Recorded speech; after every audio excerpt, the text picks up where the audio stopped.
Քիչ առաջ հնարավորություն ունեցա տեսակցելու քաղաքական բանտարկյալներ Նարեկ Սամսոնյանին եւ Վազգեն Սաղաթելյանին։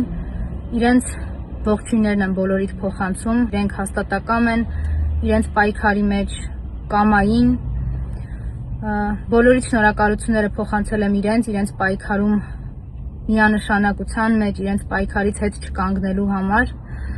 բայց ես ուզում եմ, որ մենք չհանգստանանք այն հանգամանքից, որ իրենք ամուր են ու կամային, որովհետև ակնհայտ է, որ ցանկացած մարդ քաղաքական հետապնդման ենթարկող քաղաքացու համար շատ ծանր է այս պայմանները։ Գիտակցումը, որ ոչինչ չես արել եւ այդտեղ ես հայտնվել Նիկոլի ասած SMS-ը կատարողի ապօրինի հրահանգներով։ Ու ինչպես գիտեք, Նարեկ Սամսոնյանը արդեն որերորդ օրն է հացադուլ է հայտարարել եւ այդ հանգամանքը միայն մի բանի մասին է խոսում, որ Հայաստանում չկա արդարություն եւ արդարադատություն։ Հայաստանում խոսքի իրավունքը չի կարող իրացվել։ Նարեկի կյանքին իհարկե վտանգ է սպառնում եւ որևէ մեկը թող մեզ չհանգստացնի, թե հակառակն է։